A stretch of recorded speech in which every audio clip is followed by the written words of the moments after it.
What's up, Tudorinos? Welcome back to the Game Addicts podcast, a show where we talk about the modern retro video games that we play and collect. I am this podcast player one, Brando. Joining me here today is this podcast player two, Mike. Hello. Hello, good sir. Welcome back to the show. Now, here's the thing. To all of you listening to us now, we don't know when this episode's going to drop. This is an episode for what we call the proverbial bag. We have been doing a couple of these the past couple of weeks. And, of course, you guys have enjoyed a couple of back-to-back retrospectives when Mike went out for his surgery. Yes. And we aired those. Is actually the first recorded podcast after surgery. It's almost kind of like a warm-up. We're not live out to the public. It really is. You know, so this is almost kind of like a little bit of a test run to get back into things. I'm recovering from a cold, so if I sound weird or if I sniffle or cough, I do apologize ahead of time. I'm still recovering. I'm not quite there yet. I'm getting there, and I feel good enough to be able to do a show, unlike this past week when Mike's like, hey, are we going to do a show tomorrow? And I'm like, I shouldn't.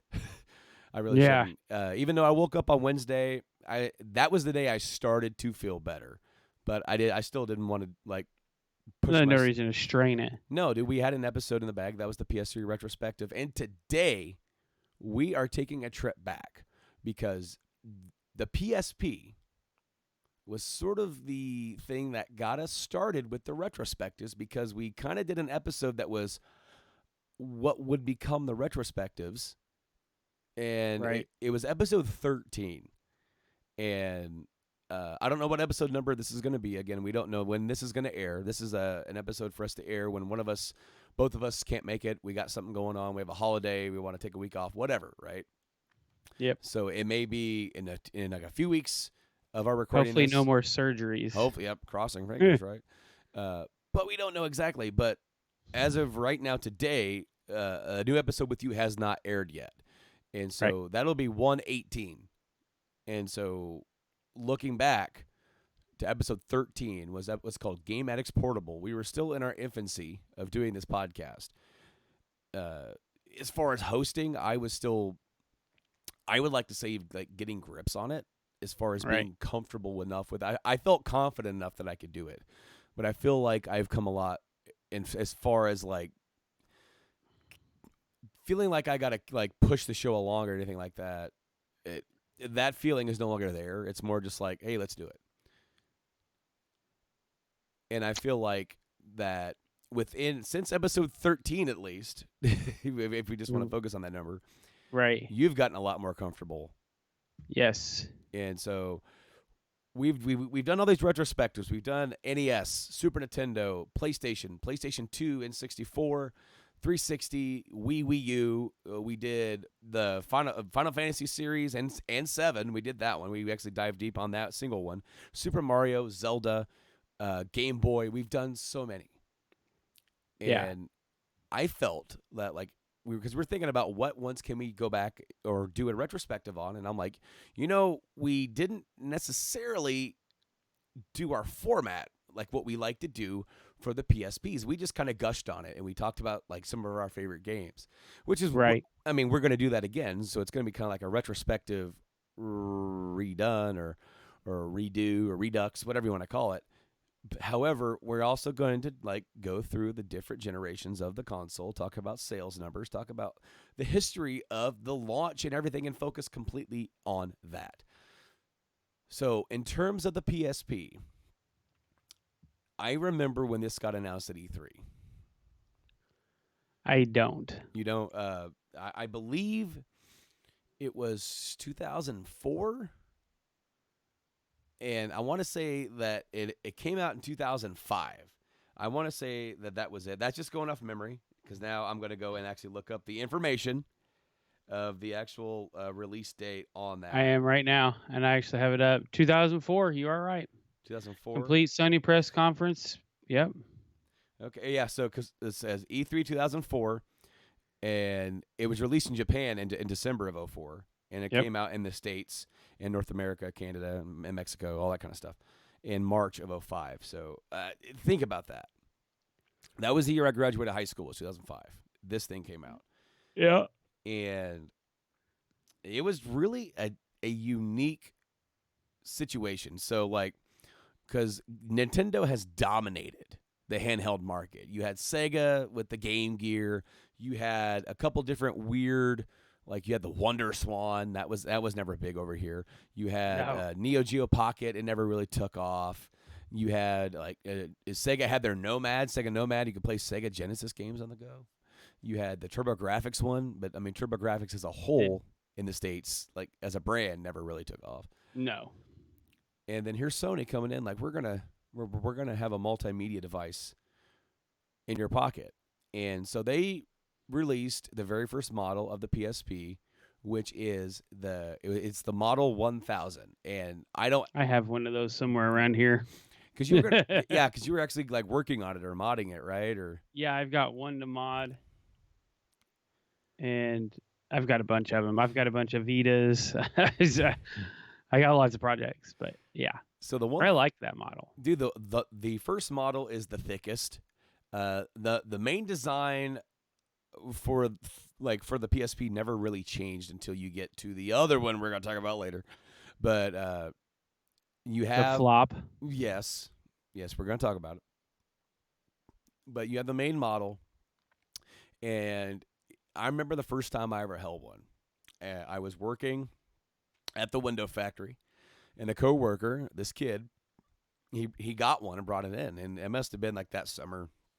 I'm probably gonna say it was probably around August or something of that year, and like he brought it in, and I looked at it, and it's one of those things where like I knew it was out, I knew all that kind of stuff, but I really wasn't really wanting to dive into it. I really had no interest in it at the time, and then I saw it, and I'm like, oh crap, is that like a PSP?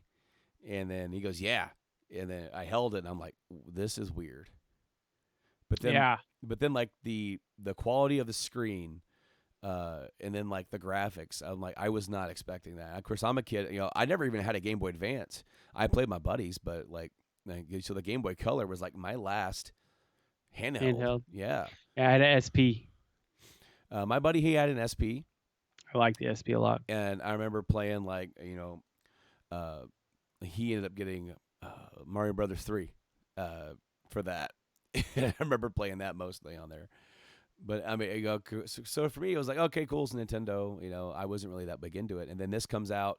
Uh, Needless to say, like some don't regard the PSP as a success, even though it sold like 82 million consoles, which is it's a truckload. It's a lot. Not as big as some of Nintendo's biggest, like the DS and the Game Boy, sure, because the Game Boy is a little bit of a, as we discussed on that episode, it's encompassing the original model, the pocket model, the light model that was out in Japan, the backlight, and then the color models are also kind of in the same family. Even though some of the color games they won't work on the original model, it's almost just kind of like a half step. So it's like still like it's all like it's like how the PS4 and the PS4 Pro, it's all PS4. That's Nintendo though. I mean, look at the Game Boy Advance, Game Boy DS. I mean, they're all the same. We'll see, but then you have the Game Boy Advance, like where those games you couldn't play on that. That's like a significant like next generation. Whereas Right, but I'm saying when you go into the Game Boy Advance, you have the Game Boy Advance system, then you have the Game Boy Advance backlit, then you have the Game Boy Advance SP. then So the micro. So you have 4 different types of systems here to play these games. It's Nintendo does that. I mean, they did it with the DS. Look at the DS, DS Lite. I mean, XL, XL, DSi. DSi. Yep. There's four right there. So And that's then Nintendo for you. and 3DS did it again with 3DS, 3DS XL, 2DS, New uh, 2D, yeah. 2DS, new 3DS, new 3DS XL, Yep. and They just now the new 2DS XL. yeah. And it's funny. It's funny, but all those games, all those systems count towards the baseline 3DS sales, Right. and that's the way it is. And so there are other models of the 1000 that did come out. There was the 2000, which I actually have, my original. That's when I got it. I got it. I remember picking mine up, and I remember when and where. I Uh, think that's what I had was the 2000. yep, mine was the bundle. I don't have the box anymore, unfortunately, but mine also came with the Daxter pack in game. Yep. And The did you come with the Mine came go with the ahead. Family Guy Freaking Sweet collection. Okay, so mine came with the Jack and Daxter, but it also came with National Treasury. You always say Wait, it like that. let me see. I You want to see if that's it's that. Oh, I just deleted one of my tabs. Where you go? Whoops. You always say National Treasure like national. You always say it National Treasure, and it cracks me up. Yeah, you're right. Yep. But I remember getting this in November 2007. Dude, 2007 was the year. That was the year I moved out on my own, got my own apartment. I was living with my girlfriend, who became my wife, and Silent Rob. And we that year we got a PS3, we got a Wii, and then at the end of the year, I'll never forget. I went and got the PSP. I went and picked it up, right? And then see now, like I'm like messing with this old PSP, and now I can't get the back door to close. This this thing went through some heck, man. It went through it went through hell and back with me, and I dropped it for sure. But it was November. I remember going to get it, and I got a flat tire. Not just a flat tire, a nail in my tire, and I actually had to buy a whole new tire. And thankfully, they had one of my tires or the same kind of profile tire they had at that Walmart. So I went to Walmart to pick up the PSP, and I had to get a new tire. And I'm like, crap, how much is this going to cost? And they told me, and I still went and bought my damn PSP. Oh man, I was so broke. I was so Oh, it broke. was. I'm wrong. Mine was Ratchet and Clank. Oh, they had a Clank game, didn't they? Yep. That's And it right. was it. Which model was it? It looks like it was a 3000 then. Oh, 3,000. So you got yours a little bit later. No, wait, that's National Treasury 2. National Treasury too. Treasure 2, sorry. And are you sure it's on this system, or is it on the next? Is it on the PS2 or? Um no, that's the bundle. I pulled up the bundle. I'm giving you So, shit for back on the oh old yeah. PlayStation. It, dead to rights. Yeah, you right. But So, apparently I had a 3000. oh man. Anyway, so like yeah, the 2000 came out, and then of course, like he said, the 3000, and that's actually my playable console now. That is my playable console unmodded. Yep, this is my black one, and yours is The green. yeah, the Metal Gear Solid. So mine is the US Metal Gear Solid bundle package, which is different because the other one is the camouflaged. Mm-hmm. So yeah, but as we dive into this, So I have another picture that showcased all the models, but being me and being an idiot, I actually forgot to put that up. it happens. So I'm going to do that before we get going too much further, because there is another model that is a digital only model that we're going to be talking about. That is So I remember when this came out because I was overseas and one of the guys I was with was so excited for it. He pre-ordered it. He got it and he got rid of it almost immediately because it was not what he wanted. You're talking about the digital only. Yes. Well, uh, so the digital only version is definitely You can cover me up. It's all right. no.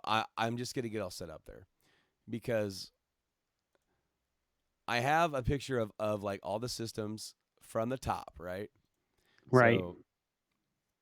So here's the picture. We're in the back row. That is the 1000, right? The thickie. Yep, the thick one. And then you have like the 2, the 3, and then finally the PSP Go, which is the all digital model.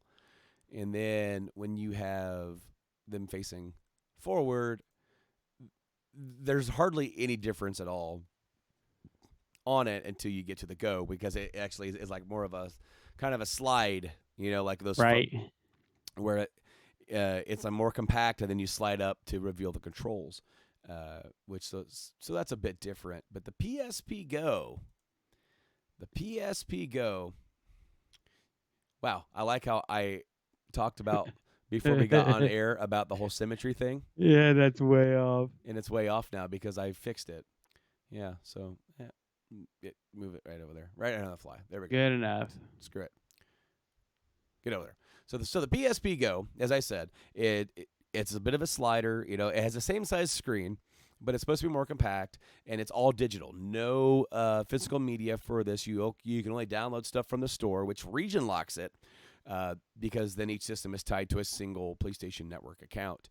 So unlike the other ones where you could sort of like work around that and get games a different way, no. The only ways you can actually get them is from downloading them off the store per se, or also downloading them off the store on your PS3, transferring them over, or on the PC using the Media Go app that they had at the time. Now So we have a funny story about that. we do because this was my wedding gift from my wife, and I liked it, but I didn't like it. Right. I kind of like your friend. I thought I was going to like it more than what I really did. There were aspects about it that I liked. I kind of liked the more form factor of it, because when you're holding a PSP like this and you're like this with it, and then you have like, it feels really weird after a long time. Of course, you actually have a grip for yours to kind of give yourself more form factor, which you can get those. But Mine's the Monster Hunter one, so Yeah. I totally have a Christmas setup. yeah, you do with the green and But it's the red. only one I really liked because it actually sits like a controller. Like it Right. sits exactly like a controller. But So they have a PS 3 style where when you put it on there, it feels like a PSP controller. It has the PSP, the PlayStation 3 grips and everything on it. I didn't want that. I wanted something more unique, and I like this. It fits. It works for long place times. absolutely. But anyways, But I like the form factor of the Go. Even though my hands are a little bit bigger, it fits better. Everything's a little bit more like compact, because then the shoulder buttons are on the top. So, it felt good. I remember playing quite a few games on it. I remember getting Dissidia when that came out and played that on there. I got Chinatown Wars, Grand Theft Auto. I bought that on there. Again, though, like this was my first foray into all digital, and I wasn't a huge fan of it even back before I was collecting. And I was able to download all my PS1 classics that I had already acquired, on there, and played some of those. I remember I played Resident Evil 2 on here. I played a whole playthrough of that on here. So it definitely works for that. But it flopped. It flopped it big did time. horrible. And it was like This was their first foray into an all digital market. And I see what they were doing on both fronts. They were like, let's get our audience ready for all digital and let's try and curtail piracy. This is a good way to do that. And then we can sort of give it to them in a form factor that's more portable. Because when you look at this and how thin this was really like a really great idea. But there was also some games that came out on a physical format that just weren't available, and there were some really, really freaking big ones that were not. Hold on. I got it right here in my stack.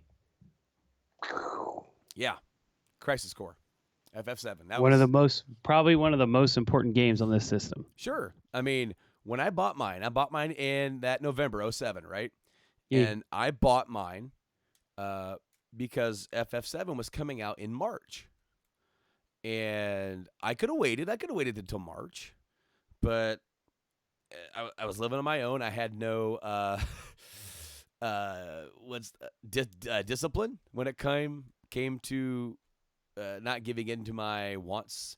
I bought it on a Sunday evening, so I was actually bored, sitting at home, thinking about the PSP. And then I checked my bank account and decided to go buy a PSP, and then got a flat tire with a nail and had to buy a new tire. So then my funds were pretty much depleted for the next while. And thankfully, made it out all right. Hey, Pupper Dog, how you doing? Hey, puppies.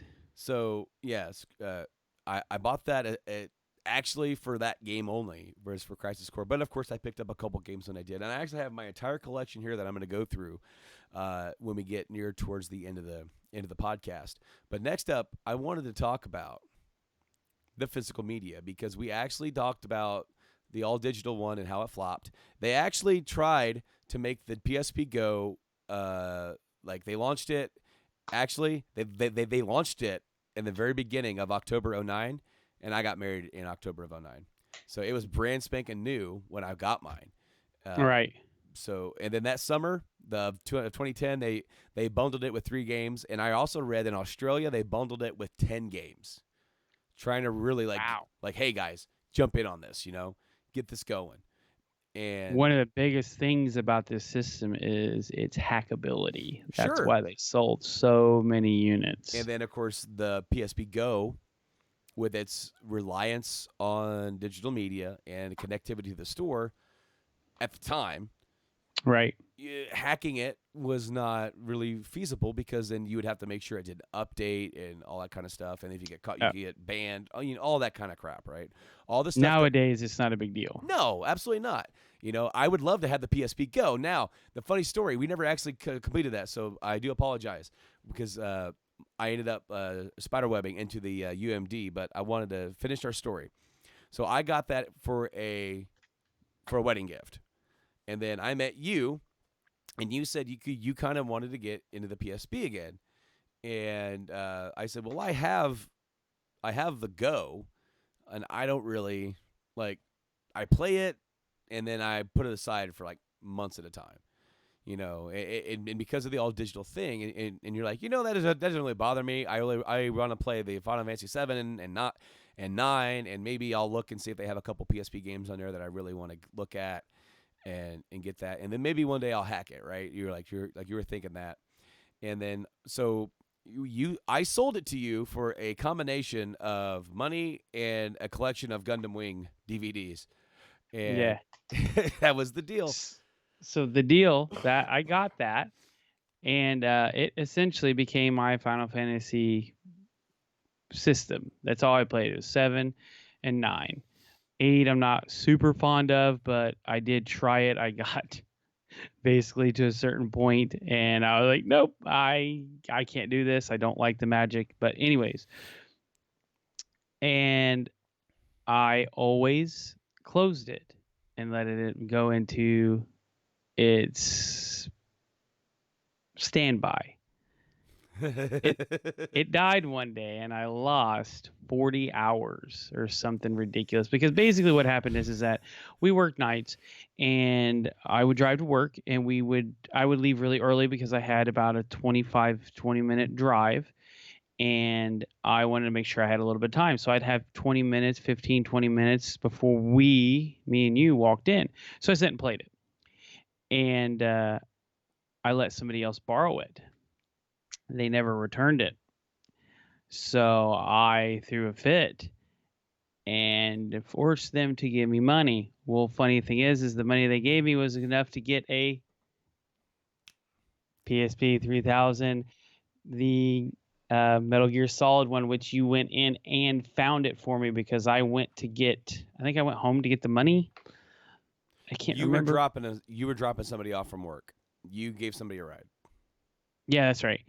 And I came back, and there it was. And you were like, "It's the Metal Gear Solid one. I put it aside for you." And we talked about maybe doing a trade because it's Metal Gear Solid. Like, this is your deal, but we never did. And you know what? That's okay. It's awesome. As much as I would like that more, like just because I love Metal Gear, you know, Right. that's the color that you wanted, so you should be able to have that. I Now, didn't want the, well, I mean, I really, honestly, I wanted the red, but, but I was not paying the price because it was significantly more for the God of War edition, which is the red one. well, And I didn't if want I to ever wait come across a God of War edition for a decent for a price. decent price, I will buy it, and and then we'll swap. But here's the thing. It didn't come with, because these came with the Metal Gear Solid. So I actually had to go out and buy one, which I haven't removed the sticker off this, so you can yell at me later. I had to go buy Peace Walker because you can't own the Metal Gear Solid limited edition PSP without owning the damn game. Yeah, and and you know what? That day that we went and got you hooked up for the PSP, there's more to that story, which we will continue at the end of the show. Yes. But in the meantime, let's talk about the UMDs. So the UMDs were the physical media. They are discs, like a CD or like a mini disc, and they are like in a cartridge. They are in like this little protective shell. I'll just use this one on my screen up here. And they're in there. There's the whole design and everything on it. And then on the back, like you can see in the picture, there's that one little square in the plastic where the laser reads the information while it spins. So this little casing will keep it in there. It'll actually keep it in like the back of it, right? The whole deal. And it will keep it in place so that way jostling or moving around, it'll actually keep the disc spinning and not skipping around and not getting scratched up or anything. I believe, now don't quote me on this, but I believe that center portion has a magnet on it to keep it. It may not, actually, now that I pull it open. I don't think it does. It doesn't. But one thing that is kind of cool is that these little plastic cases can break. You know, you can actually break them. They can actually come apart, and you can get replacement ones for them. One of my games that I have in my collection is actually in a replacement case, which is a third-party, all clear case. But then, like, they'll have a little designation, like you can see on the picture on the screen. There's a little controller on there, and then for Family Guy, that has a little video movie. A little movie symbol. So that way, if you're just kind of looking at them real quick, you can kind of see which is which. Now, they did release a bunch of movies for the system. 185. 185 actual individual movies. And we'll run through those later. Sure, yeah. A few. We're not going through 185. But a few of the big names. But to touch on the UMD, to me, this is one of the best ideas that's ever been put out. Sure. Because everybody that had DVD, let's just go. DVDs were the thing at the time. Essentially, this is a mini DVD disc. And a lot of people, I mean, as you know, you scratch them up. A lot of people take them out of the case. They get rid of these cases. I know a lot of people with the PlayStation did. They put them in their slip sleeves, stuff like that. I actually love this design because it protects the CD. And I thought that, and I honestly thought this. I thought that we would see a larger version of this later on. I thought that this would go over so well that they would actually make the Blu-rays and stuff in this cartridge for protectivity. Ugh. And I mean, it significantly improves the lifespan because you cannot wiggle this down and scratch it. You have to physically put your finger in there and scratch it up. So you Yeah. actually have to you have to actually make the effort to hurt the disc. Now, dust and stuff like that, everybody knows that's normal. But these, I really thought that they were going to do something with them because they were just, my eyes, it's one of the best designs they've ever came up with because you've got a cartridge. I mean, this flops in there, slips in there, close it. If I open it right, there we go. Opens, closes, and you're playing your game. Well, see, and I like that. at the time, yeah, it was pretty innovative. But then as technology has gone forward and the simplicity, and it's gotten cheaper to use like USB type media discs. Yeah. And for transfer, that is actually a lot better because since that transfer is a lot faster. Because back then, putting a little a chip in your in your console can only hold so much. Like I want to say I have a memory stick somewhere for the PSP that has like a 1 gigabyte. Oh, Or I've got the huge one. I've well, got the right. Duo with the SD But combo. that came much later. At the time, Right. a gigabyte was the biggest that you could get or close to. So these games are much bigger than that, and they need to be stored on a higher. And at the time, the discs were a cheaper format for that.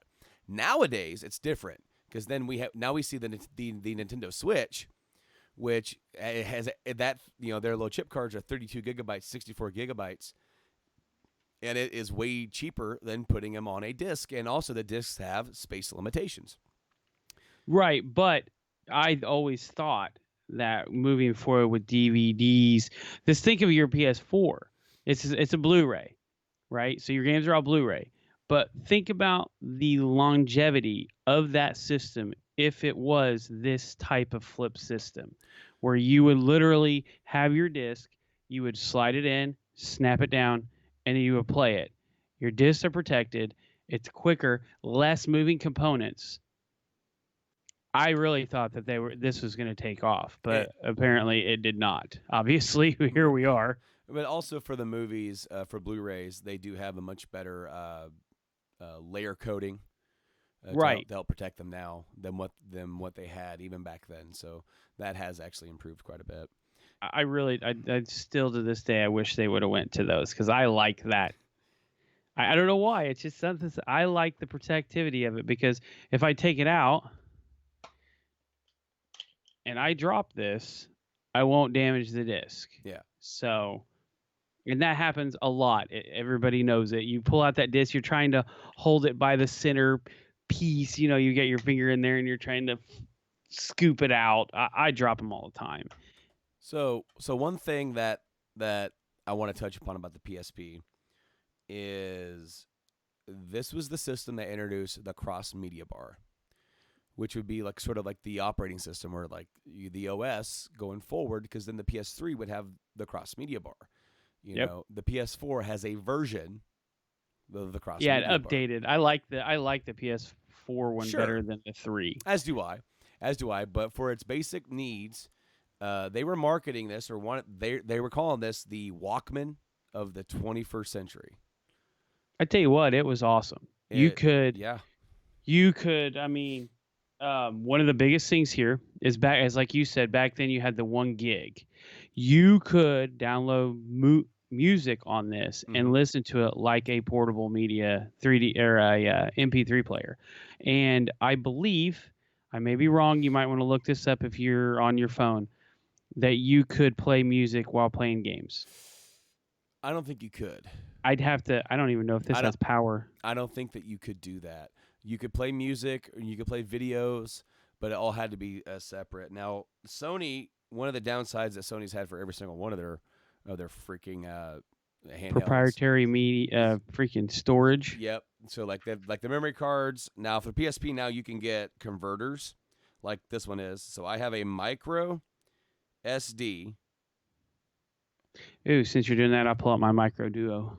Yeah, I have a micro SD and I have 16 gigabytes. So the system it recognizes all that system memory, but then like it is a Sony developed memory stick, and you had the Memory Pro Duo, which is what the first couple models, the 1, 2, 3000s, accepted. I have that right here. Hold on. And then you had for the PSP Go, it was M2, and then for the Vita, it was something different too. I have the Vita one as well right here. So here is, I'm going to try to put this up there so that it is quite visible. Yep. That is the Pro Stick Duo, but it is the micro SD adapter. So you can actually put a micro SD card in it, and it will hold it. It'll run it just like the Pro Stick Duo. Now these things were expensive at the time, but not nearly. I gotta put this back in this little baggie here, guys. Sorry. As expensive as this. So this is a used one from Disc Replay. This is 16 gigs. I paid $20 for this for 16 gigs. Whew, this thing is small. Yeah. I'm going to try to make this work. Wait, down. Bring it down and hold it there. There it is. It's starting to go. It's all blurry. There. It almost was. Yeah, that is for the PS Vita. I'm trying to get it centered. Stop moving. There it is. There you go. PS Vita. That is a tiny ass little stick. I mean, comparatively to the Duo, it is. Here, I'm just going to keep the Duo, and it's plastic. Yeah. I mean, it is literally nothing. That's about the size of the micro SD card you put into the adapter, you know? Yeah, yeah. But it's nuts. That for 16 gigs at the time the Vita came out, that's a lot for $20 used. I believe the original price was like $40. And then to get a 32 is a 32 is like damn near $100. $100, yeah. And then what was the biggest? The 64 was $130. That's insane. Yeah, that has always hurt Sony, and I really wish even when so Nintendo came out with the Switch, right? And it doesn't come with very much memory, but you can do it using a micro SD to expand that up to like a terabyte. Right. And they don't even when they have the terabytes. Right, when they have them. But it is compatible towards up that high because they're like, yeah, people are going to want to expand their memory. We can only, we're trying to make this affordable. So I have a 200 in mine. I think mine's a 250 or something like that. And then as I remember right, like the year after I bought mine, the 400s were just a little bit more than what I paid for my 250. So I was like, oh, I could have had a 400. But I think maybe, I don't know which one I have now. Now that you say that, I'm pulling up a box. So I have everything kind of close to here so I can actually do stuff with it. So the PSP button layout, I'm actually going to take, I'm going to bring up the old picture again that I had up here. Okay. For it. But you had your 4 directional buttons, like your PlayStation controller. You had your 4 face buttons, your cross, circle, triangle, and square. And then at the bottom, you had below the directional, you had a thumb stick, which is not an analog stick because this thing is like a slider. Pretty similar to what the 3DS would have. This would have this, and of course, that fabled Boomerang PS3 controller. Yeah, had a slide stick. This is the most uncomfortable stick you'll ever play with in your life. I guarantee it. At the bottom, you have like a home button to bring you back out of your game volume. You have a display button, a kind of a music setting button, your start and select. You have your power tab on the side, and up top you have your 2 shoulder buttons, left and right, and then your Wi-Fi, as well as USB connection. And on the bottom, and I believe this kind of started with the 2000, but right next to your audio jack, you have a audio video out So Yep. you can get component cables, which can plug into that, and you can plug this thing into your TV, and it's awesome.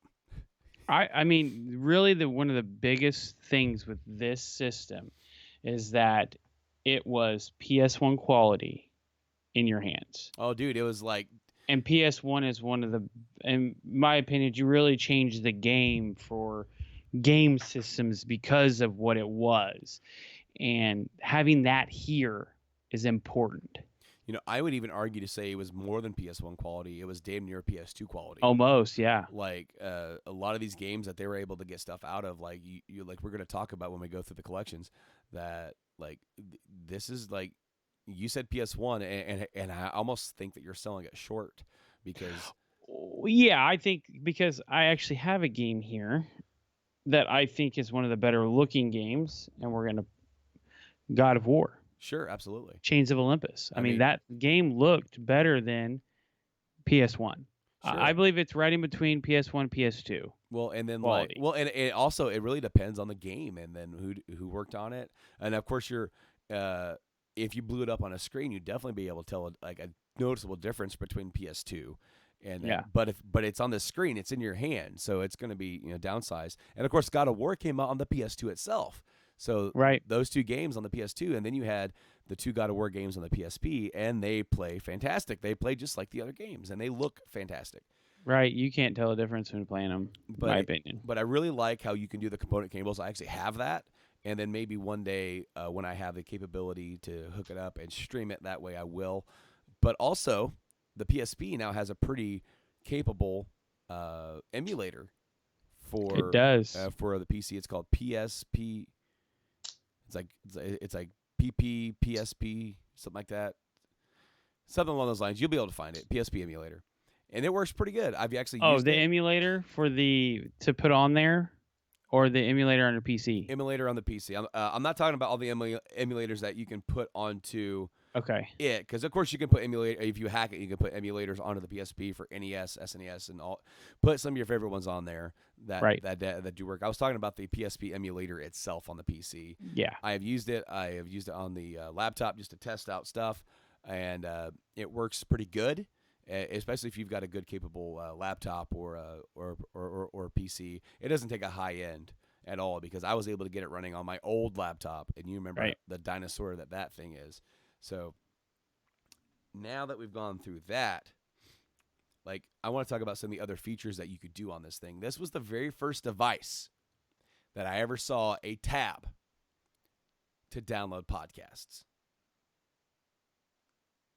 Oh, You you're could right. you could subscribe to RSS feeds, That's right. You could. and I was like, "What is that? What is this going?" Like, I mean, this is like 12 years ago, and it was like it was the emergence of what is podcasting, And and it really didn't even. It wasn't even a big thing then. Like it wasn't like what it is now at all, sure, no, obviously. But it was just.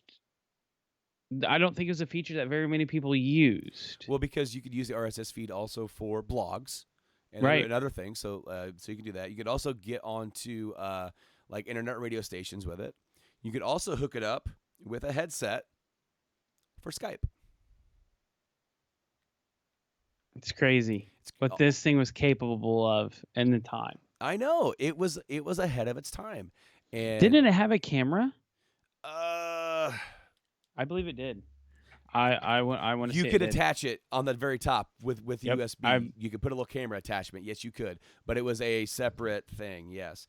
Now another thing that I want to talk about is the fact Yep. Here it is. is the fact that it had a web browser It's $6 now. for the camera. Uh, but web browsing. Think about this. This is before we had cell phones in our pockets, dude. Yeah. This is way Yeah. before that. Like, we had very limited capability, and here is a system. You can get on Wi-Fi with it and go Starbucks, whatever, wherever you're going to get. I don't know who all had free Wi-Fi back then in 2006, but you could get, you could look at web browser, and it was pretty basic. You couldn't do a lot on there, but then, of course, one of the biggest things that I use this for, I use this for myself, remote play. You could hook this up to your PS3. We had our PS3 in the living room, and I would lay in bed in my bedroom. I remember playing through FF7 via remote play. Right. And this is before this was like in 2008, sometime around there. And I remember laying in bed, and this was my physical copy of FF7 was in the PS3 out there. This is before the digital one came out. And yeah, I remember playing it through there. And of course, just there was also they came out with the digital comics reader Hmm. where you could download digital comics from some of your favorites and whatnot off of the store, and they would be published new ones every single week, and you could like it would have them up on your screen, and you can switch the pages and zoom in and do all that stuff on there, and that was shut down eventually, sure, but yeah. Okay. I actually am sending you the image because I actually got an image. There it is. Open. I sent it to you via. Oh, the PSP camera, yeah. Yeah.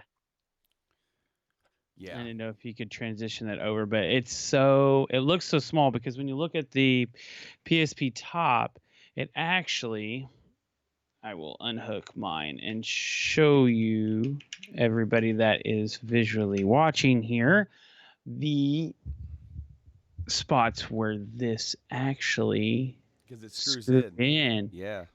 because it screws in at these points here. Well, if I can move my finger the correct way. Yep, right there. Right there. And it would just screw in right there. So it was literally just probably come out to about right there. And it's just like a little mini camera that you're like a web camera. Essentially, it looked just like one, and it just plugged right in, and you could Skype right on it. That's one of the first things that you could do that on, like that. Mm-hmm. It was definitely trend setting because this came out before iPhones, before smartphones, before all this kind of stuff that we have now that we just kind of take for granted. I mean, here's the problem: Sony is an innovator, plain and simple. The problem is that they make it, and it's expensive. They try to really ride that train, and then somebody else comes along and makes it better for cheaper. Well, do you remember a few years ago that they made like a new MP3 Walkman that is like compatible with nearly every audio file you can imagine? And it's like, wow, that's cool. And it's like $800. No. Yeah, it was what it was is that you could literally put any MP3 on there and it would tell you the name. It didn't have to. It would recognize the song as a song. It was like how you have on your phones where you can hold it up and say, Siri, what song is this? And it'll tell you. It essentially had that kind of technology, but they wanted so much money for it. Mm-hmm. It had like, I think they said it has like every single song ever made at the time information so that it would tell you everything like you would look it up online. Who needs that? I don't need that. Do you need that? I know what it is. I downloaded it. Yeah. And it really $800. Right. And now think about it, like they're charging that much for it, and where has music media gone? It's gone streaming. Yep. Nobody downloads stuff anymore. Why would you when you could just pay a monthly fee and get access to Apple Music, Spotify, Amazon Music? It doesn't really make sense anymore. Yeah, we use Spotify, but one of the big things is for me, if it's a band that I enjoy, I buy the CD just to support them because they make more money off the CD sales. Well, now, for your case, and a lot of people now, vinyl is the best way to get your music. It is going to be the absolute highest quality you're ever going to get. Show it. Yeah. I'm recording this like the week after I got that, so it's I definitely, if there's a handful of bands, my favorite bands, that I'm gonna get their entire discography on vinyl because I want to pay them. Unfortunately, for some of the bands, I've had to actually go and pay a reseller to do that, and I don't like to do that because then it doesn't go back to the band. But I want to talk about the movies. We The mentioned movies. we did mention that they did release UMD movies, and there's a crap load of them, including Dragon Ball Z Bio Broly.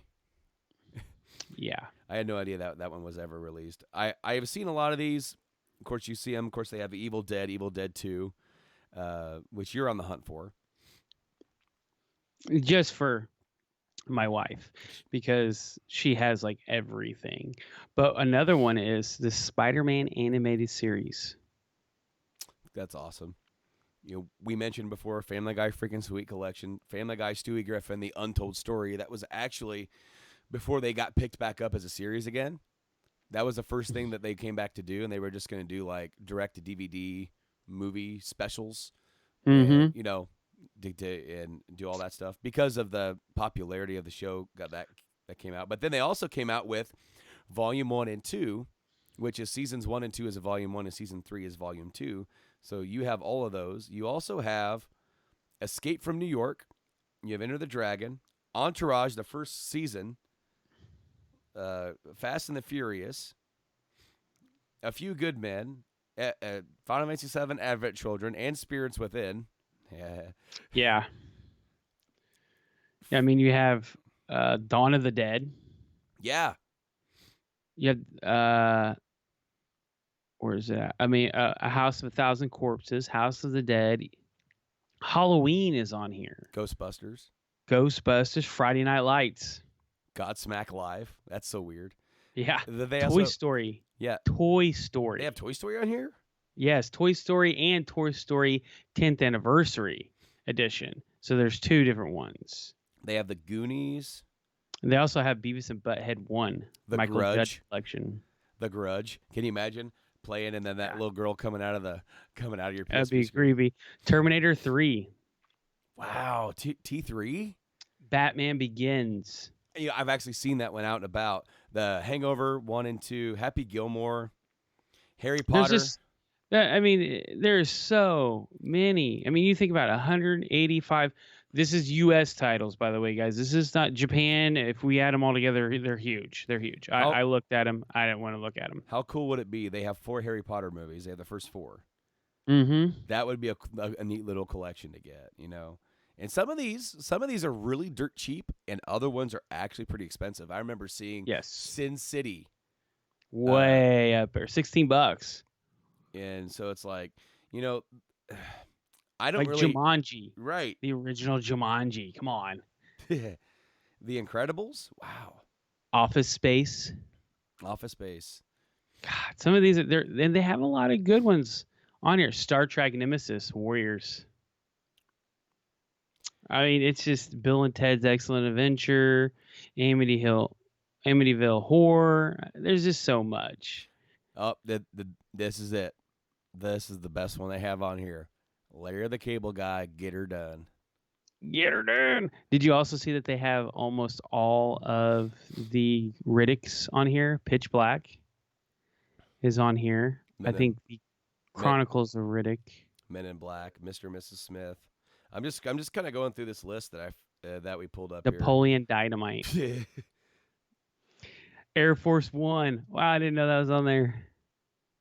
But anyways, I mean, there's just so this PSP did so well, but the problem is that literally from the get-go, within weeks, people were hacking them and putting all other media on them, like NES, Super NES, Genesis.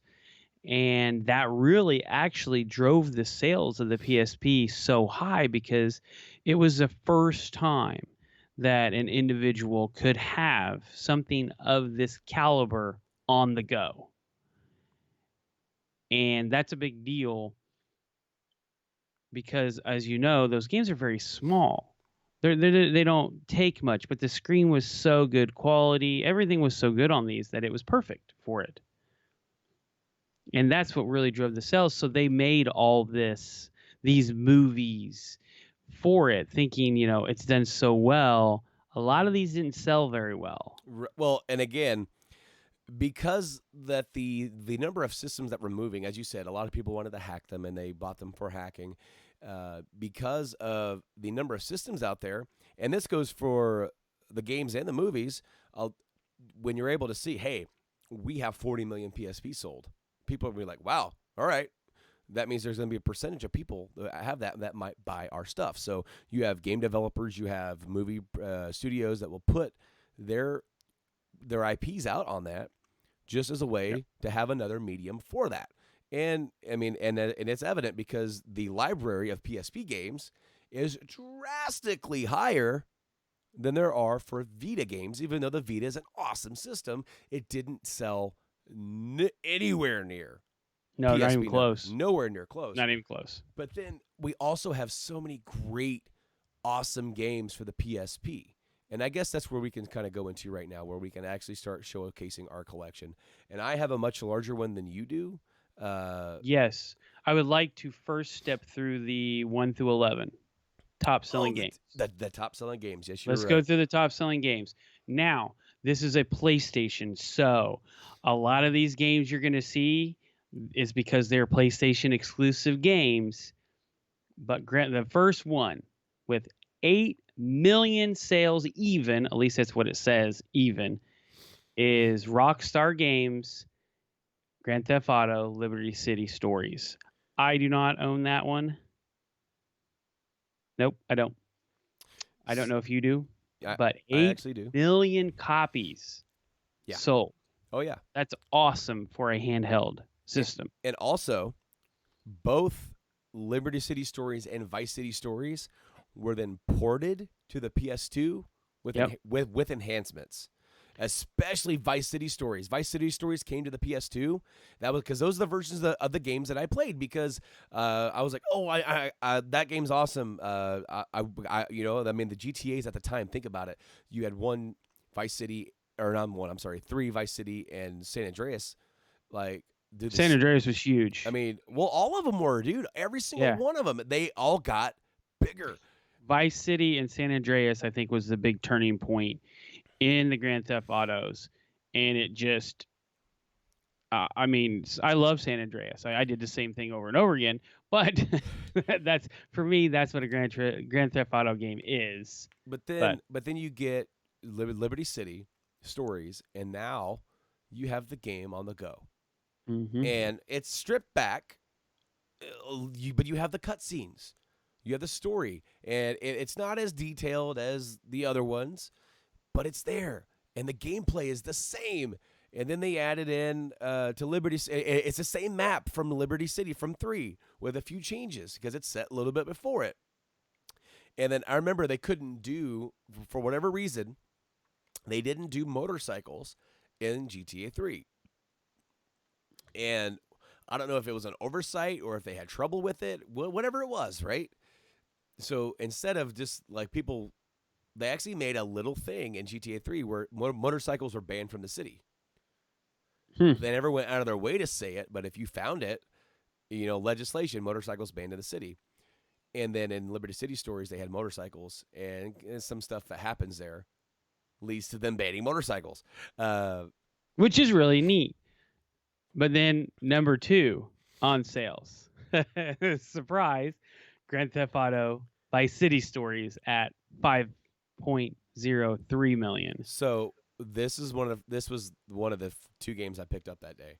Actually, 3 games. I bought 3 games that day, and I had already played it. I already had it on the PS2. The PS2 version of Vice City Stories looked better than the original Vice City. Yeah, it looked phenomenal, and they. Basically, when you played that version on the PS2, you did not feel like for Liberty City Stories, you kind of felt like, okay, this was on the PSP. I can see where they cut some corners, and they put it on the PS2. They made some enhancements. And with the Liberty City Stories, you had the PSP version, and then they took that version and like reworked it for the PS2. And like, wow, like it was awesome. But then, of course, now that I have the PSP, I've got to see what this looks like on the go. Yeah. I got to see it. I got to play it. And I definitely did. And so did 5 million other people. It is no surprise. In that era, Yeah, like that was one of the biggest titles. in that era at all. But here's a surprise to me. Okay, now I would assume that a lot of these sales for for number 3 is Japan. It is exclusive to Japan. I just looked it up. Oh, the portable 3 Yep. third. Okay, so all Japan it would be Monster Hunter portable third, Yep. and later on down the list, they pretty much every one of the Monster Hunters is on there. Yeah, because I mean, then you have Gran Turismo, which is Yep, again Gran Turismo Gran Turismo, which I portable. have that, and by the way, I personally don't like it because it is not your standard Gran Turismo. It is basically you just race and you buy your cars and that's it. But then think about what they were doing with it. I Right. mean, what that came out in '09. So okay, I mean, Yeah, and look what's on the thing. Grand Theft Auto 5 yep. advertisement on the back. But I mean, it's portable. And then of course you have Monster Hunter Freedom Unite, God of War Chains of Olympus, you know, and then Crisis Core FF7, Yep. and Monster Hunter Freedom 2, Daxter, which is the game that I showed. That was you know, like an offshoot, a side title from Jack and Daxter. Midnight Club 3, that's another Rockstar game on here. Yeah. And then of And then course another Monster Hunter Freedom was number 11. So if you really look at this list, I only see 4 publishers. Rockstar, Capcom, Sony, Square. That's it. But there's a lot though. There's a ton. This game system is a RPG machine. Oh But yeah. there's also tons of racers. You also have like Burnout, Need for Speeds. You have slow down, slow down. well, I'm just saying. You have sports games galore on here too. So, since you said that, this is Need for Speed Pro Street, Yeah. Burnout, Legends. Sorry, I'm sorry, and then Juiced 2. So just think about that. Those are console games that Yep. they were able to somehow make in some form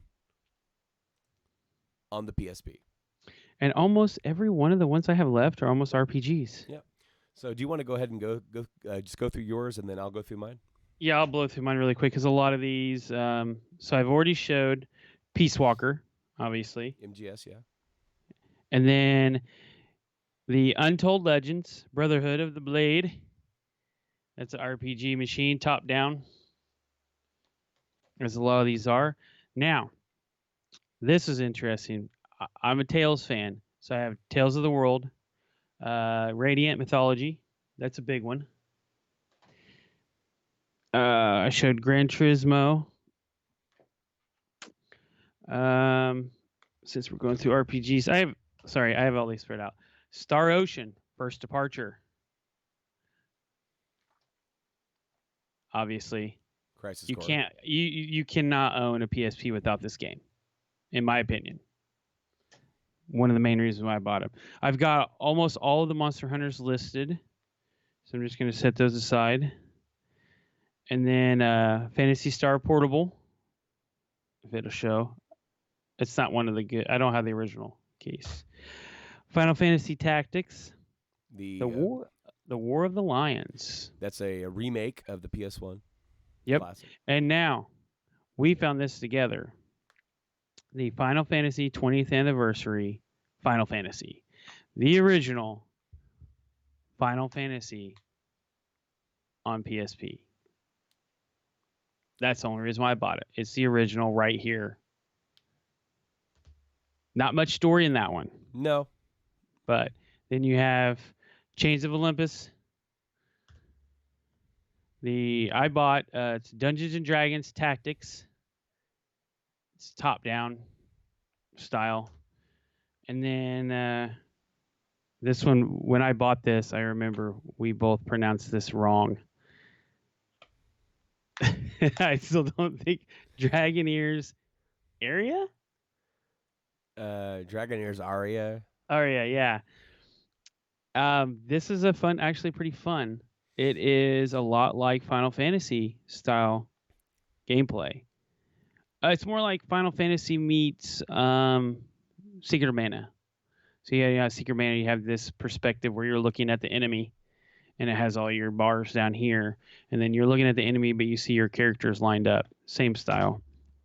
And then Dissidia, the first one. That's pretty much. Oh wait, and those are a lot of RPGs. If you see, what do you think? About 80% of mine are RPG games. And then, because I'm an Armored Core fan, I have Armored Core Formula Front Extreme Battles, still with the sticker on it, because I'm lazy. Was lazy. So yeah, I mean, as you stated. Oh, and I have Toy Story 3. The That game, not came. the movie. Yeah, the game, because it didn't have it, but I got it in a bundle. Right. So yeah. So my collection's a tad Much larger. larger. Yeah, a tad. I went hog wild in collecting for the PSP. It's got to the point where anything else that I want to find, I have to leave our area to go find it because everything else around our area. I'm pretty much like, okay, I'm good. But starting off, mine is the third birthday, See, I have been wanting to pick that up, and I've just been waiting. and this is the third entry in the Parasite Eve games. Yes. It's not. It doesn't play like Parasite Eve 1 or 2. This is more of an action title. So this third birthday is very divisive. A lot of people don't like it. Some people do. I tried it. I liked it, and me. I end up looking past a lot of times what other people get too caught up on. It's like everybody's caught up on how this is different. Well, it's like, well, how is this different good? Right. How's it good for it? Up next, Assassin's Creed Bloodlines. This follows Altair, and I have not even played this once. I bought it so I could kind of have it within the collection. I think there's also an Ezio game on the DS. But I'll look that up as you go through your list. up next, I have the Capcom Classics Collection Reloaded. This has 19 games from old school Capcom, as my UMD goes flying out of the case because the case seems to be somewhat broken. But what old titles are on here? I may have gone through this once before, but I will go through it again because why not? There is. It is called Assassin's Creed 2 Discovery. So the games on the Capcom's Classic Collection Reloaded are 1942, 1943, 1943 Kai, Commando, Echo Fighters, X's, if that's how you say it, Ghosts and I got Goblins. one more. There's actually two games for it. Altair's Chronicles is on the DS as well. Okay. Ghosts and Goblins. Yeah. Ghouls and Ghosts. Super Ghouls and Ghosts. Man, you got it all. Gunsmoke. The King of Dragons. Knights of the Round. Mercs. Pirate Ship. Higamaru.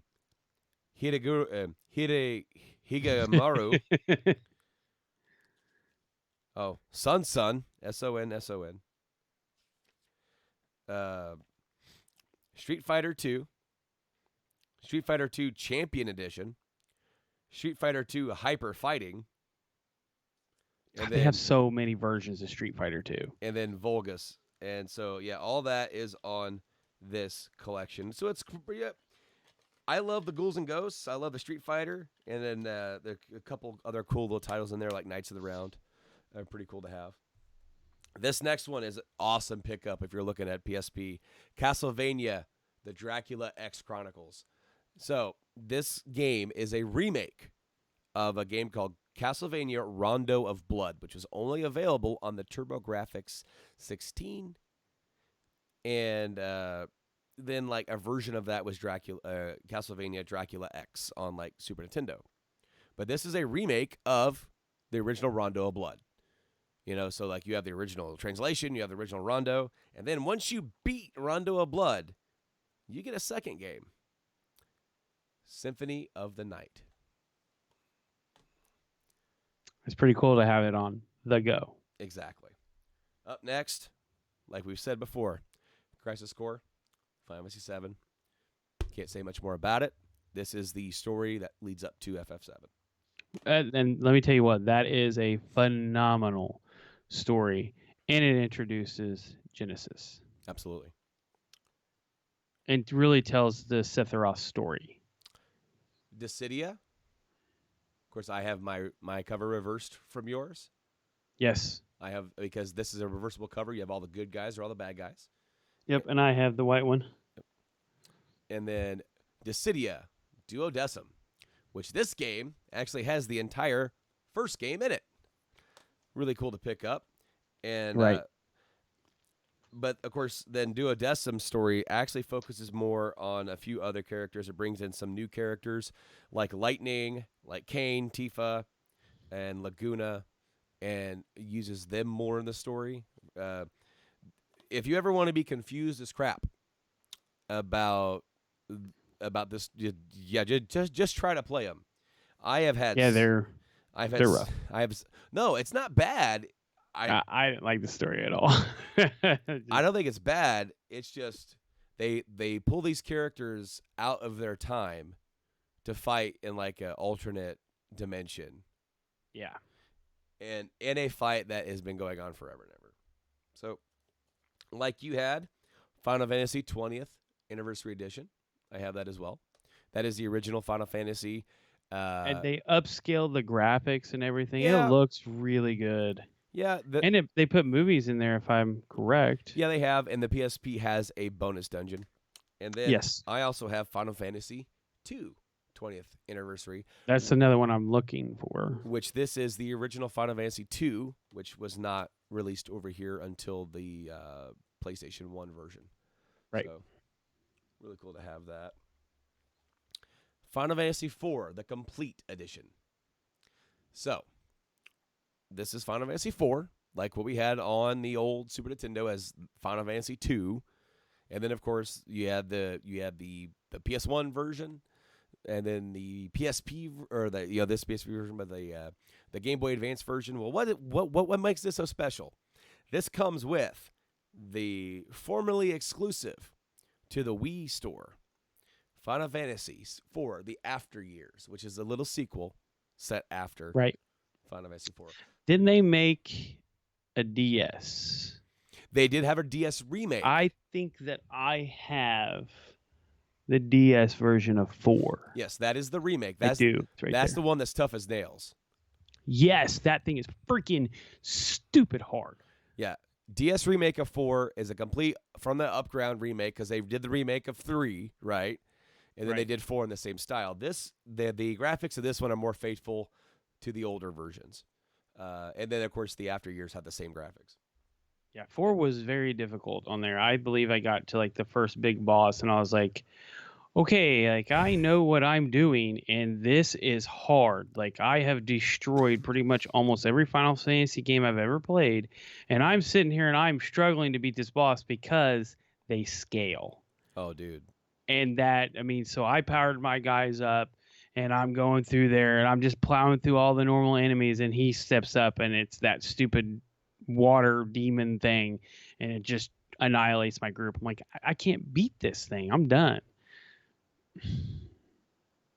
Final Fantasy Tactics: War of the Lion. Yeah. And again, just look at the last. I have every single Final Fantasy game that's on here, as far as I'm aware. But that 1, 2, 3, 4, 5, 6, 7, and yeah. So, and then I have more RPGs to go too. But just like you also showcased, the God of Wars, I have Chains of Olympus and Ghost of Sparta.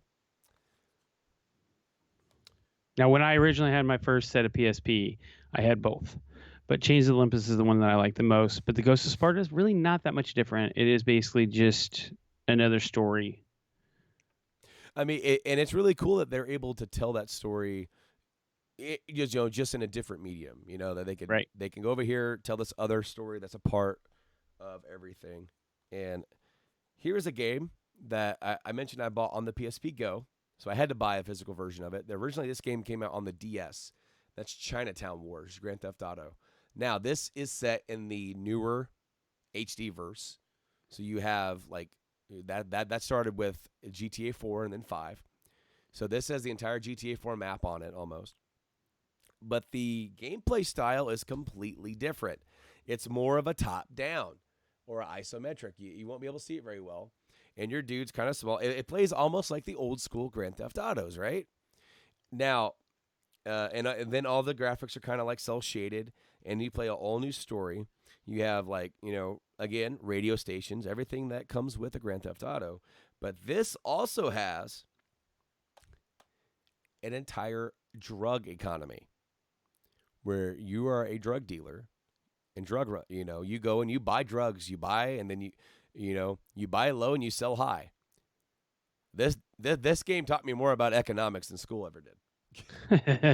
In fact, I got to a point in the game where I was just doing that and I made so much money. Just like we said, the Liberty City stories, Vice City stories. I got those. Really cool games to have on the go. I mean, they're just, they're definitely kind of like, as games, they kind of feel outdated now because of how far that series has progressed in itself, Right. But like I said, when you're thinking about when those games came out, what that franchise was. Yeah. And it was on fire. So like that was the boom. That was the boom. Yeah, and then people were just hungry for more. But they were delivering with these because I haven't yet to hear anyone say that these are terrible games, that they're fun side stories to keep it going until you get another main entry, San Andreas, and I know San Andreas was just unbelievably hot. Well, okay, so you had San Andreas, and these games came out after. Yeah, and of course you had the original map from Liberty, the original map from Vice, and you got to revisit these places with new characters, with a new story, with new gameplay. Like Vice City was the first game that you could swim. Oh yeah, that's right. That's right. It was limited, but you could do it. And then, of course, they added a whole bunch of stuff in, and it was just like they were developing new ideas. And then, of course, 4 was a complete departure from that graphic style, gameplay style entirely. So, right. The next game I don't have the original case for this, unfortunately. Half Minute Hero is a kind of an RPG type game, and you have 30 seconds to save the world. Every time you get in a fight, you get more time, and as you're moving across the main map, you lose time. And if you die, if you run out of time or you die, it's over. You got to start over. You start all over again. But it's different. It's kind of got that old school pixely look to it. Really fun. This is a game that came out. It's exclusive. This was made by Level 5. Of course, they've made a bunch of other games, RPGs. I want to say Level 5 did Ni no Kuni. Cross my fingers on that. Let me look. Where are you going? This is a tactics game called Jeanne d'Arc. Jeanne of Arc. And it's set over there, 15th century France, as France and England battle in the 100 Years' War. A really cool game to pick up. This is exclusive to Sony. Yes, you are correct. The Level 5. I still got it. You still got it. Killzone Liberation. So this is a game in the Killzone franchise. Wasn't that one of the first ones out for that? No, because you had Killzone, and then Killzone 2 came out on the PS3. No. On the PSP. This was the first one, yeah. The first one, and I mean first, like during the 1000 series, like that was one of the first titles out. Well, this right? came out in 06. So 2 years, yeah. Well, a year for us. Yeah. But this game is a top-down isometric. It's not a first person. And you have to work through these levels, and you do have to shoot and fight and all that kind of stuff. It's kind of neat. It's different. Obviously, you couldn't really do a first-person shooter to the level of what... Didn't they do one, though? Was that on the Vita? I want to say they did one on the Vita. I want to say you were right. It was on the Vita. But up next. That's the one I'm thinking of. one of the other games that weren't available on the digital download that was a big what are you thinking? Kingdom Hearts Birth by Sleep. Yeah. It's one of the bigger titles for the system, and this is a game to get. This is a story set in the Kingdom Hearts world. Of course, if you go look up the correct order and the sequence of these games for where they take place in the story, but it definitely this fills out a lot of info from the past with those games, and of course it plays tremendously. Big RPG, love this game. Lunar Silver Star Story. This is a Yeah. redo port of sorts. That's actually very kind of difficult to find. I have yet to see that other than your pickup. I have seen one other copy since I've hunted. Yeah. So this was a RPG. Of course, it was originally on the Sega CD, and then it was ported over to the PS1, which I have both of the Lunars on there.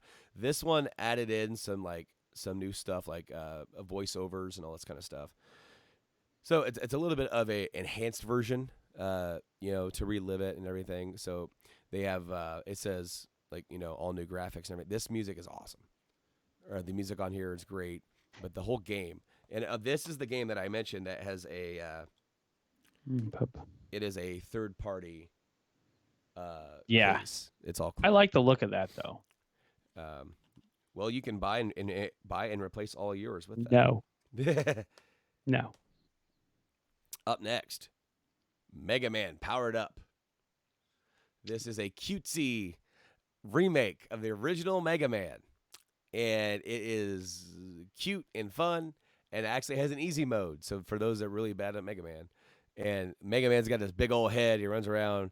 It is just an awesome little game to pick up. I kind of wish they would have done like the first three, kind of like the Wily Wars over on Sega, instead of just the first one. Right. But pretty cool. Also, Mega Man X Maverick Hunter. This is a remake of the original Mega Man X on Super Nintendo.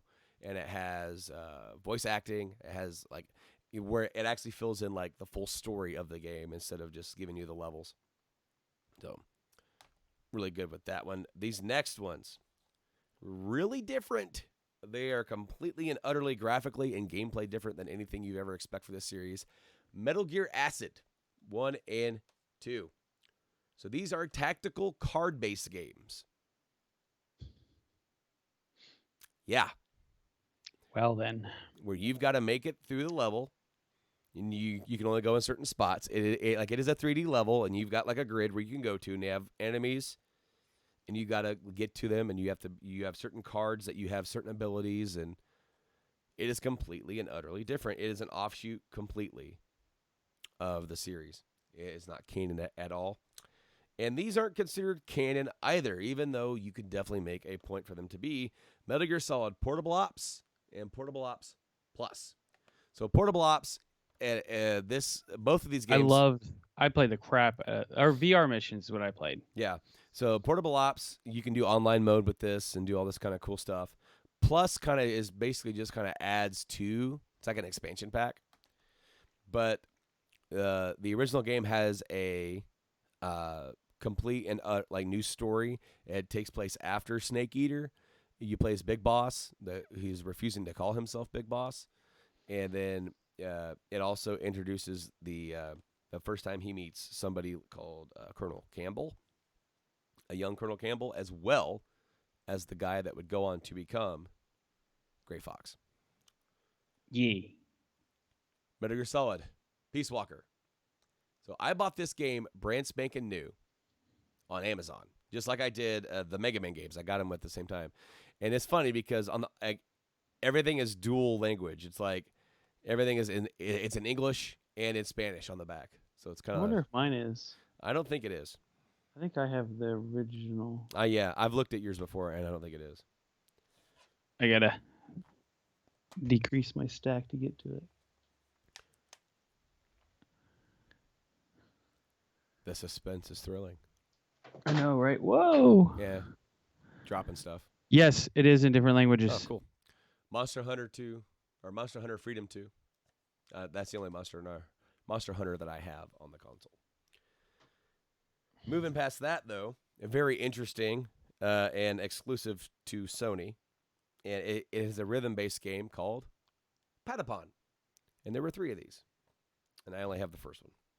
But like you did rhythm bass with like the little triggers, pata pata pata pon, and you had to move your guys, your little like blank black like eyeballs across the screen, and very interesting, very different, very different. Yeah.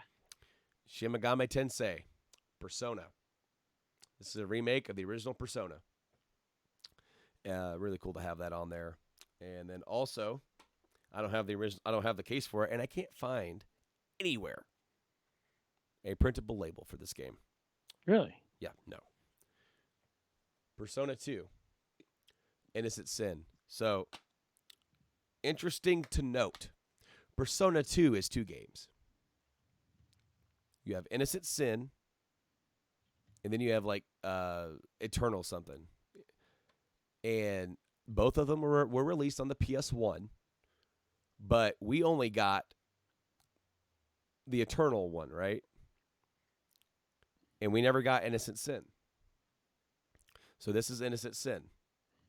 However, when they released Innocent Sin on PSP, they had both of them on the PSP, and we only got it like Innocent Sin. So we never got both of them on the damn like on one console. It's kind of frustrating. What is it? Is it printable label or a printable? Like a label scan, like where people scan, like people would take their entire label out of their PSP case and scan it.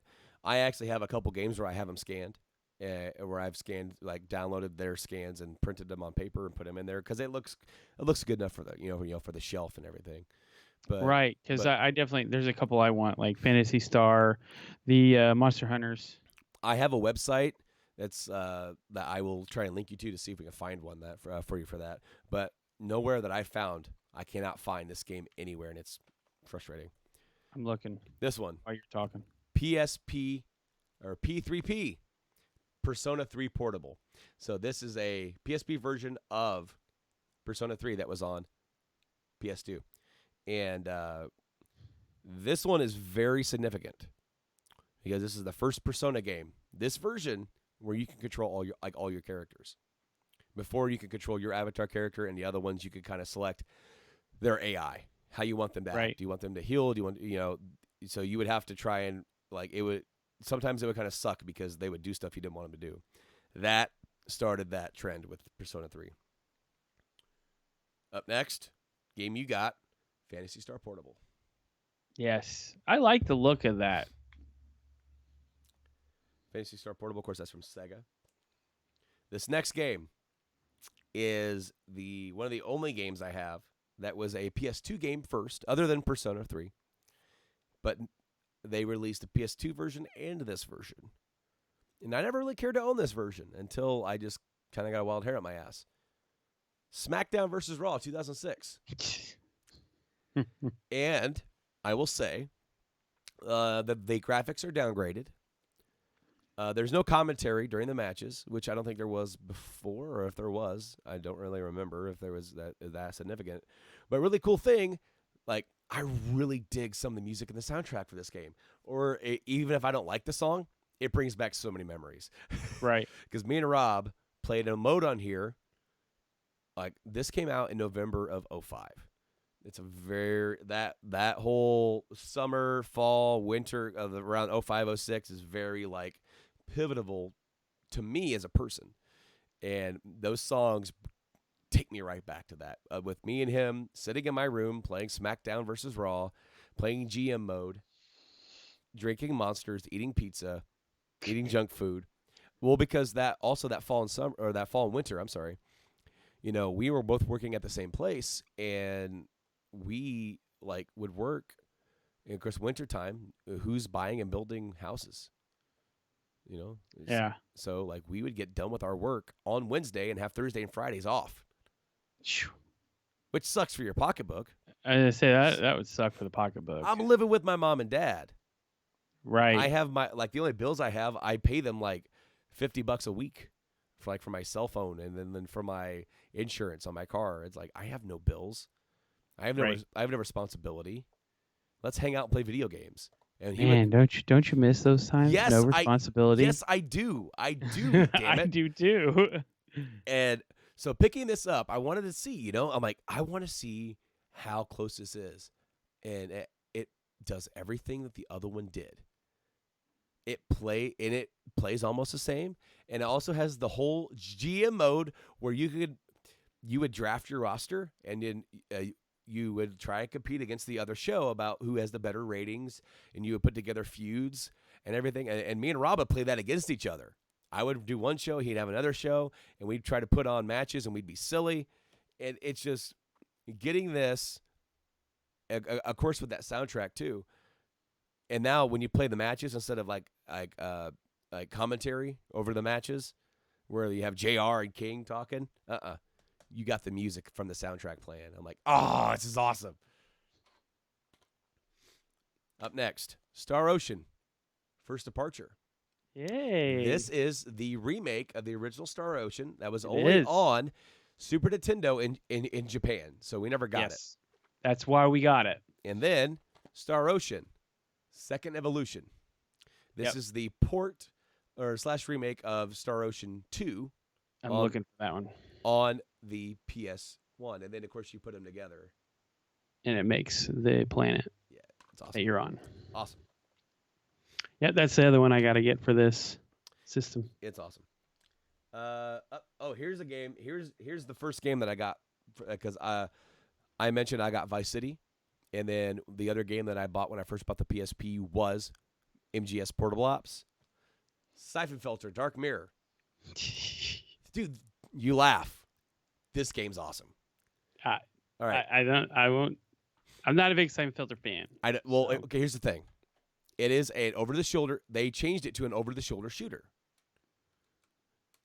where you need 2 analog sticks to play this game. So how do you do that on the PSP?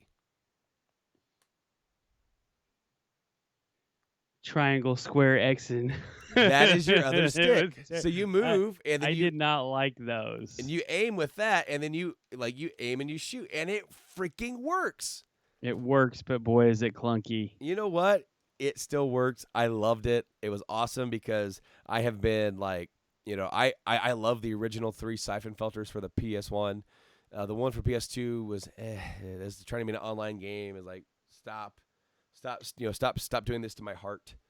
And then that game was really cool. The next one, Siphon Filter Logan's Shadow, is a sequel. I never played it.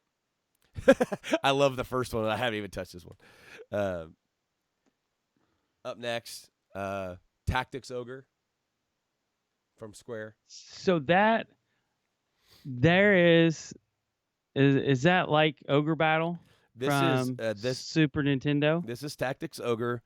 I want to say it is from the Super Nintendo, yeah. I think that is the Super Nintendo remake, isn't it? I think it is. I love that game. So you said it's Tactics. Tactics Ogre. Okay, I'm looking it up, but continue. A game called Tokobot. Tokobot. Kind of a third, like a platformer. It almost kind of reminds me of what Knack would become. But then, like, why did I buy this? What do I care? At Goodwill, many, many moons ago, I found Tokobot Plus, which is the PS2 port of this, sealed. So it is. That is the remake. The Tactics Ogre, Let Us Cling Together. Yep. This game was released in 1995 on the Super Famicom in Japan as a sequel. It's actually a sequel to Ogre Battle, The March of the Black Queen. Sweet. So it is a sequel. So with Tokobot, I never opened it on the PS2 because it's sealed. How many sealed PS2 games do you find, Not very many. Yeah, right. So I found Tokobot, the original, and I just bought it so I could play it and not have to open the new one.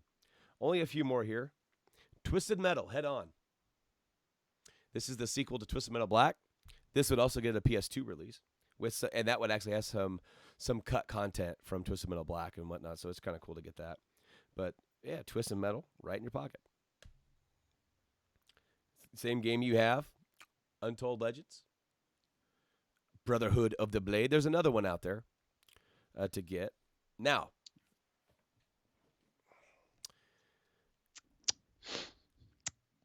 You just hear now. so the day that we got you hooked up with your PSP, Yes.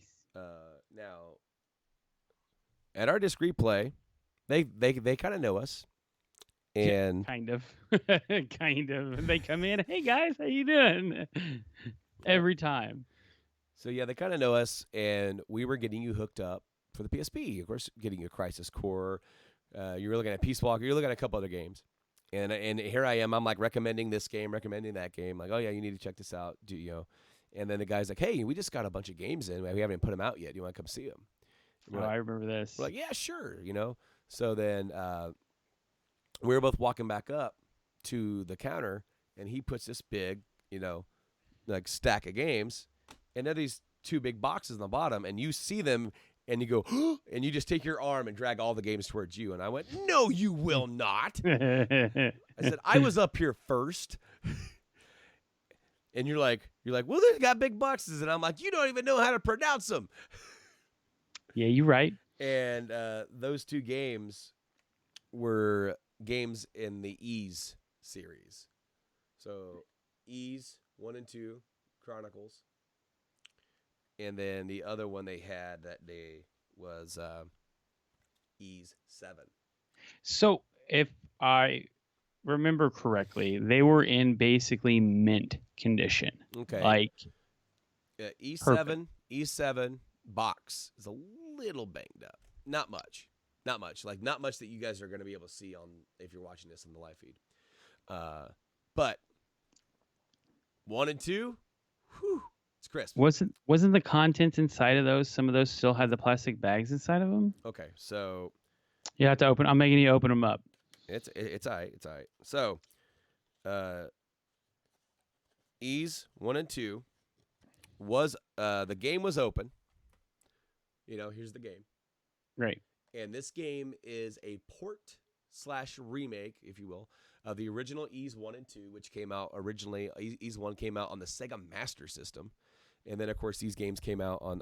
My mic has been pointed down the whole time. Hopefully, I haven't been too quiet. There they go. Your levels have been fine. Okay. Well, the other two games came out on the TurboGrafx 16. And then, of course, they've kind of been here and there all over the place throughout the years. So, yeah, the game was open. But then the soundtrack CD was sealed, and it still is. I've never opened it. So now I got to be careful and put these back in there. As you do, right? Right. And so I have been, since I started collecting, so many different people, Happy Console Gamer and whatnot, really turned me on to this series. And I'm like, what is this series? I've never even heard of it. And then that day I see them, I'm like, ah! And you're like, me! And I'm like, bonk.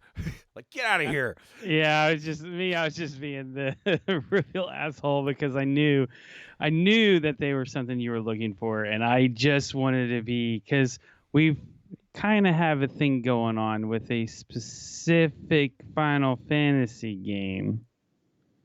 So that I snatched. It was in my hand first. It was. And it took me like another year and a half to find another copy. That was on the GBA, Game Boy Advance. So then E7 was the other one they had. And this had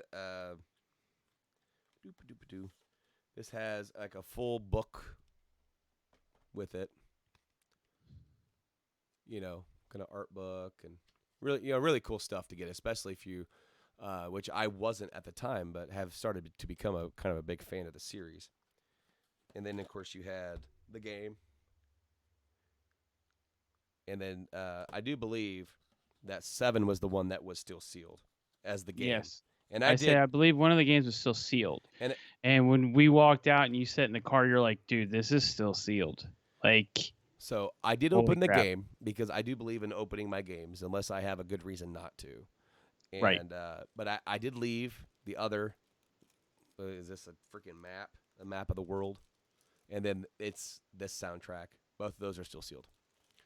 Uh, so these are some really cool things to get on the PSP. Now, especially if you can find the boxes. Now, there's also a collector box because I have for the what you call it. What was I saying?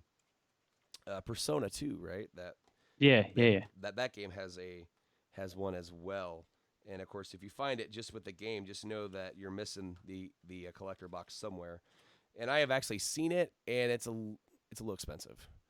These two games online at the time were going together. About $100, and I got them for 30. Yeah. But I was missing one because when you put these things together, it's like an old VHS collector things. Do they make a picture? Yeah. And I was missing Ys, the Oath in Felghana, and this is Ys 3. By the way, they have since had this in disc replay once. I've seen it. Yeah, I haven't really got into the Ys. Okay. I needed this because when you put all those pictures on the side, it makes the full image, dude. You could tell it's like they're all together, like do they're all connected. So Ys 3. So I'm looking for it. I find it on Amazon. It's listed as in good condition.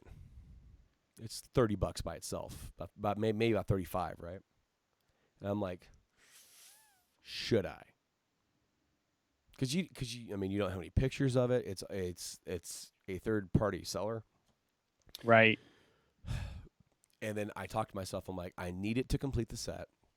As long as it is in good condition, that's all I care about. So I ordered it, and I get it, and I send you a text. Yep. Like, I got the game. And you go, and I'm like, it's not in good condition. You're like, oh no, what's wrong with it? And I send you a picture. Still sealed. Still sealed. It's brand new. It's not good. It's brand new. It still is. I haven't opened anything in there. I remember you were tickled to death because it was such a. I mean, as you guys know, you order stuff like on eBay, and it's always a risk. You're always at a risk. But that was Amazon, and I was really surprised it was in that good condition. I figured it'd be open at least, and Right. some nicks on the corners. But Absolutely. I was expecting shelfware, and I was hoping that it at least had everything that was supposed to be in the box, But everything's in there. Everything's sealed. It still is, because that tells you I haven't got to that game yet. yeah. Because I probably will open it. Now, as I said, I got that for like $30-$35, and Disc Replay had that for $60. So you got a good deal. In used condition. Everything's open. Right. So, yeah, got a great deal. And those are some like pride and joys of my PSP collection. And of course, there are some other games out there that I would like to track down and get, but I'd have to travel up north, maybe down south to really. Every time I go, I try to look in their section just to see what's what. And Right. I haven't really cracked open into getting the movies yet because I don't really have a need to. Some of them be cool. I'd love to have The Crow. They're really hard to view. Yeah. To watch a movie on there. I remember I watched the National Treasure. I said it right this time. And when I got it, because obviously you get it all, you want to check everything out, and it was cool, but it was hard to see, especially a movie you've seen on a full size television. If I were on a plane somewhere, that's one thing. But for collector purposes, I've actually thought about picking up a few, but I haven't, because I haven't found any that I really want to spend money on. And then of course, space. I don't have enough space anymore, Right. For anything like that. So, the legacy of the PSP. I mean, the PSP is a damn good system to get. Even Still today. one of my favorites because I love the size. The size for me, yeah, I've got the the hand grip on here for comfort because, as you know, when you start playing this, it does kind of hurt. But the size of this thing, as I have to reach over my mic here, I mean, you're talking, it's small. But in aspects of like PlayStation 1 games, it's perfect because one of the big things about like for us is RPGs on the go is a big deal because you drive in a car and somebody else is driving, you can play it. You've got plane rides was for me. I remember playing it on a plane. Just that ability surpasses any of the other ones. And the biggest thing is this is one of the ones where you could get console graphics of the PS1 on the go. So you could have Final Fantasy 7, 8, 9, Legend of Dragoon. I mean, we're talking the entire PlayStation 1 library was available on this handheld device. That's a big deal. At least ones that were, any of consequence at least. But one of the problems is that Final Fantasy 7, you had to have its own duo cartridge for it because it's over a gig. Well, and then 9 is too. And 9 is also, and so is Legend of Dragoon. So, the system itself was discontinued January of 14. So, 10 years on the market. It's pretty good. Pretty good. There's 80 million of them out there, so there is no shortage of PSPs. Of course, you always want to take a good gander at the system that you're buying used. Make sure that the screen looks good. Make sure that there's no missing pixels or something wrong with the screen. Now with the PSP 2000 and 3000, they have a different screen than the first one. Yeah, and they are LED, I believe. I don't know if they're LED, but I do know that the 3000 actually has some weird imaging. It has like a ghost image. It ghosts, yeah. It ghosts like it looks like a TV box. Yeah. So like here's your screen, but then you have like a little ghosting. Now mine actually has the ghosting, but the first one is a liquid crystal display, and it does not have that, but it has a tendency to completely wipe the whole screen out. It will literally just die. There was actually a one last model that was released, and it's called the E1000, and there's no Wi-Fi capability for it. Which kind of sucks if you're trying to download some stuff, and so that means you can't get on the store. But I mean, it was like a really sleek. They're trying to just like, hey, here's another model out there. Interesting because then it's like, well, and the thing is that when you would buy a new game, they would have more like the most recent version of the system. It's like the right. With system updates and all that kind of stuff. The operating software, they have the most recent system. So if you buy a game, like for example, if you one of the last games you bought was say E7 or whatever, and it was one of the last games that came out, which it isn't, but like, and it's like it has system version 6.0, and you're only on 3. Well, you need to have 6.0 to play this game, and then it's going to automatically update your system. So that was one thing about like the hacking. That's one that's one way they got around it by like, well, I never have my system online, and then if you bought a physical copy of a game, it'd be like, no, you're going to update this if you want to play it. Right. And that's one way that they got around it. PSP, man, the legacy, of course, it led to another successor to the Vita, which is awesome, another handheld in its own. But the PSP just left a mark, dude. It was one of the only consoles to really try and rival Nintendo. Of course, Nintendo knocked it out of the park with their DS, and it sold way more than this. I want to say it's like up there in the 100 millions, 120 millions. But for sure, this is not a system to be forgotten. There are loads. Like I said, sports, RPGs, racers. There's so many racers. Then you have fighters. You have arcade games. You have platformers. Everything you can imagine is on this damn system. And they're just out there for you to go find, for you to go collect. And when I started collecting, I got really hog wild into the PS1. The next system I got hog wild into was PSP. Okay, so DS all of them together, one 154 million units sold worldwide. Dang. And the US alone was roughly 60 million, so 59.93. Well, And then the highest actually is other other. at 61, but Japan was 32.9. That was for the DS, you said? And that is as of 2016 March 31st. Well, Nintendo is still dominating the handheld market with the Switch. Yes. Because it's both now. And, Yeah. I've always kind of craved Sony to be able to have an affordable, portable experience, which we are probably not ever going to get. But probably, No. I mean, the next generation of that is definitely this right here.